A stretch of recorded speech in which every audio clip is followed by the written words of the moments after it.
Hey everybody, Nick here, and today I got a review for you of this little guy. This is the Ohta Knives FK5 friction folding pocket knife.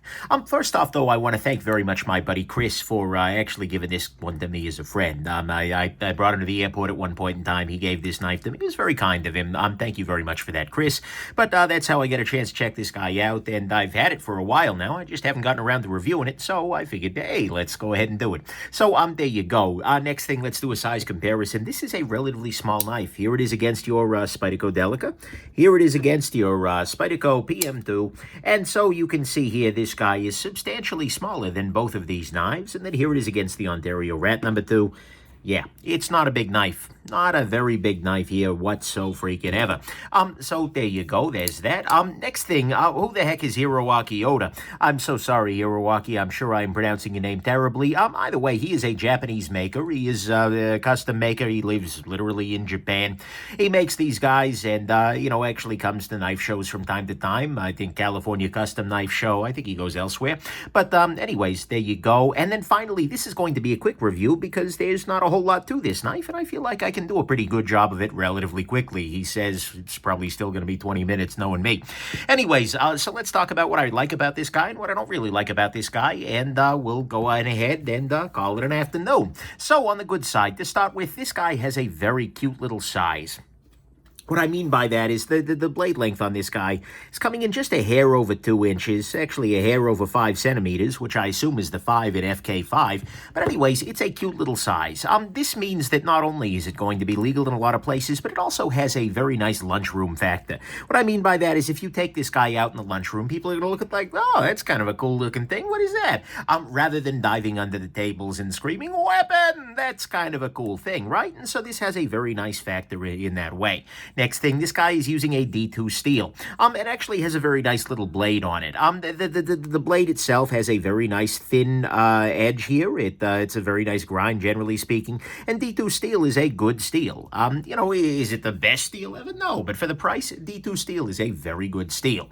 And so that's very good. I'll also say the grind is very nice. It's a very precise grind. What I mean by that is you can see very, very clearly where the grind starts, and, it stays in a solid line here, and, by and large, it's a nice little grind. The maker has done a very nice job grinding this knife, and I can't complain about that. Next thing, ergonomically speaking, the knife is actually pretty good. It's all of the edges are reasonably well rounded in here. There's nothing really that's a huge hot spot. This little part right up here where the friction part sits is maybe a little bit more pokey, but it's pretty nice in the hand. It fits very well. It's very easy. You're not slipping around. This is in no danger of coming loose because your thumb is going to be resting on this little lever right here. So this is just absolutely good to go in the hand. That's nice. Next thing, the size on this guy is very easy to carry inside of a little pocket slip sort of thing. I used a leather slip. Who the heck made that leather slip? Oh, it was K&H leather. But nevertheless, you can put this guy in any of those kind of pocket slips. This is the one that it came with here. And it'll carry beautifully in that sort of domain. Throw it in the key pocket of your jeans or whatever. Absolutely good to go. Next thing, this is an integral handle pocket knife. I've shown off a number of integral knives on the channel before, but this is this is also an integral. What I mean by that is this is a continuous chunk of wood where it is reasonably clear that he sawed out the middle of it there and then just put a blade in there. Kind of cool, right? If this were a titanium frame lock, we'd be looking at $400 right now. But alas, well, actually, luckily, we are not. Next thing, I do have to say, I like the maker's mark down here at the bottom. It's very subtle, but it's definitely there, and it's reasonably well done. Next thing, legally speaking, friction folders are going to be an option in a lot of places where a locking knife might not be. Because although it doesn't lock, it is also more or less impossible to accidentally close this knife as you are using it because of this little tab right at the top here. So it's a very nice compromise for people who might not be able to carry a locking knife but want something that won't shut no matter what, or maybe aren't interested in the sort of back springiness of a conventional slip joint. So that's good. And then finally on the good side, the price point on these is very, very nice. This is a $60 to $75 knife. I'm seeing them for sale right now through knife retailers at like $60 or $75. You know what? Okay, that's absolutely fine. Considering this is a handmade custom knife by a dude in Japan, $65, $70, okay. I can absolutely 100% pay that. I can live with that easy peasy. So, to me at least, all that is the good. Is the price point is very good. It is a legally pretty safe knife, although talk to a lawyer, not a jackass on the internet. Has a nice subtle engraving for the maker's mark down here. It has an integral handle. It's very easy to carry in a little slip kind of thing. It's got good ergos, good grind, D2 steel, a very nice lunchroom factor, meaning people aren't going to be diving under tables if you take it out in the lunchroom. And it is a very cute little size. On the bad side, there are a couple little issues. It's pin construction. Okay, whatever, not a big deal.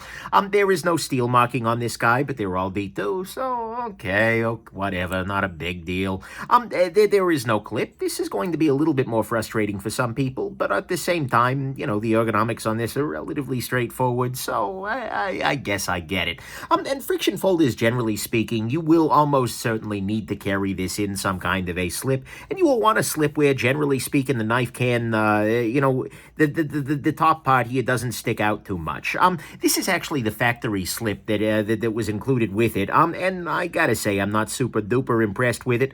I mean, it works, it does the trick, but at the same time, it's very weak leather and doesn't really stand up well. I mean, you can throw it in your pocket like this, but even still, you got the little top peckers sticking out of the top there, attacking whatever. Look, you're gonna want a slip for this guy, and it's gonna need to be a relatively tall slip, and that may be a little issue for you. So carrying a friction folder is always a little trickier than carrying, for instance, a slip joint, which in theory you could just toss in your pocket. So there you go. Next thing, as I already mentioned, this little part right up at the top here makes this the only real ergonomic hotspot on this guy is this area right here for your thumb. As you're pressing down against that, it's pressing up against your thumb. Not the end of the world, but it is a little bit less ergonomic. Then finally, on the bad side, this is a very slow action. You really have to apply force at every step to close and open this knife. This is not something that you can front flip open particularly, and in fact, due to the nature of the friction folder, you end up needing to change positions a couple of times as you do it.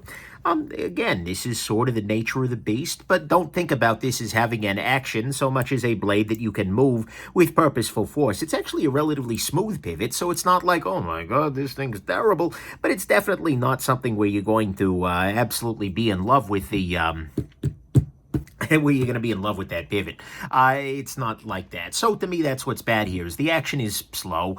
The included slip is a little bit weird in just that it's a little, I don't know, it doesn't feel like great quality here. The ergos aren't amazing in a hammer grip, mostly because of this part here against your thumb. Although they're okay. The friction folder, it does suck in the pocket. There's no clip, there's no steel marking, and the pin construction can definitely be problematic, I guess. Final conclusion, this guy is not trying to do too much. I mean, at some level, it's a freaking chunk of wood with a groove cut in the middle of it, a pivot in there, and a tool steel blade. But the thing is, you know what? It does it well. It's not trying to do much, but what it's doing good. In fact, it's got some nice touches. The evenness of the grind here, the thinness of the edge, the sharpness of it. You know what? This is absolutely a solid little piece. And then there's the fact that this is a sub $100 handmade custom knife.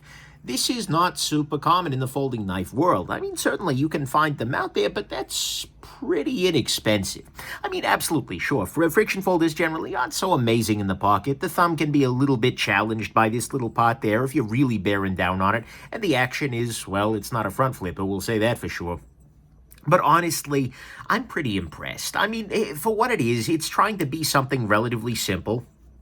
And it's doing that well. Could you get something similar that's a little bit cheaper? Absolutely. There are no shortage of Higo no Kami style knives, which one could argue this is definitely a spiritual successor of, if not a direct copy of.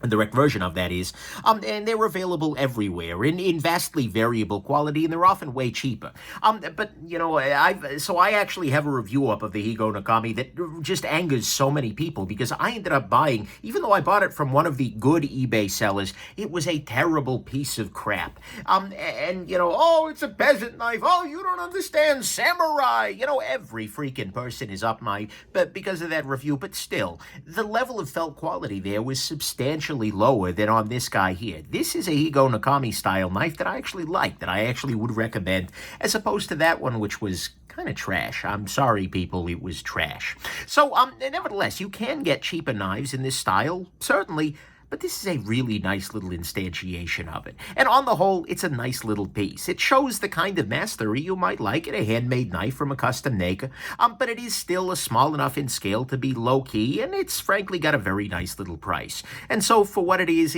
absolutely a beautiful thing. And frankly, it is a borderline gem. It's a simple little thing, but it's a simple thing done well, and for me, that always wins my heart. So thank you very much, Chris. Well done, Hiroaki. And I think that if you get the chance, you really ought to pick one of these little guys up. Okay, anyways, there you go. Hope this has been interesting to you, and have yourselves just an absolutely wonderful rest of your day. Hope this review didn't cause any friction in your buying decisions. Okay. I'm going to stop this before I fold. Bye now.